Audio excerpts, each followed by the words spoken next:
السلام عليكم ورحمة الله وبركاته. رجعت لكم حلقة جديدة بدكم تعجبكم. هي عبارة عن شلون نسوي مخلل ليمون أو حمض ليمون. هذا مشهور كتير بالمغرب، بتونس، بالجزائر بياكلوه كتير. هذا مع الطبخ والنفخ كله مع اللحوم. طيبة كتير كتير كتير، طريقة كتير سهلة.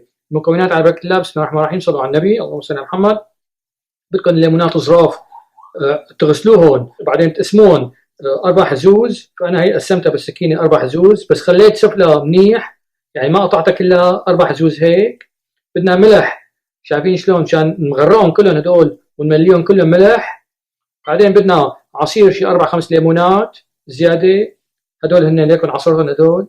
بدكم شوية كزبرة يابسة، شوية حبة بركة، وكم ورقتين غار، شايفين شلون؟ وبدكم قطرميز معقم، عقمته انا مع الملقط، عقمته والغطا عقمته. عم نعقم القطرميزات والاغطيه بمي مغليه والملقط كمان، هذا مشان نحطهم جواتهم. فهذا شو بنساوي؟ بنقسم اخر وحده على 4 حزوز. ما بتقسموا للاخير مثل ما قلت لكم، تدخلوا الاخير صاغ سليم. تعملوا هيك، شايفين شلون؟ هيك خالصة. طبعا ايديكم تكون مغسوله والليمونات كمان مغسولين. هلا هدول بنعبيهم ملح من كل الجوانب.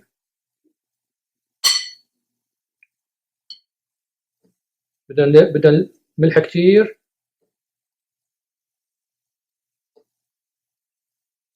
شايفين شلون؟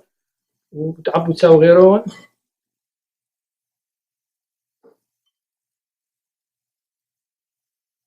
غسلينا ونحطهم بالقميص المعقم، حطيناهم جوا.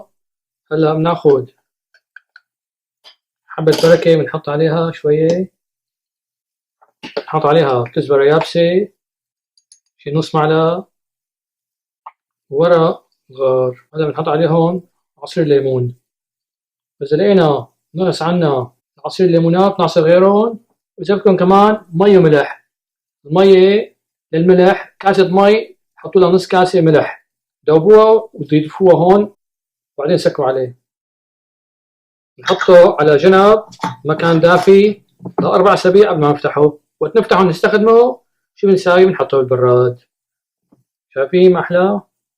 هذا هلا اسمه حامض الليمون أو مخلل الليمون على الطريقة المغربية. إن شاء الله تجربوه بيتكم، يعجبكم، تدعونا ولا تنسونا من الشير واللايك والسبسكرايب والدعاء. والسلام عليكم ورحمة الله وبركاته.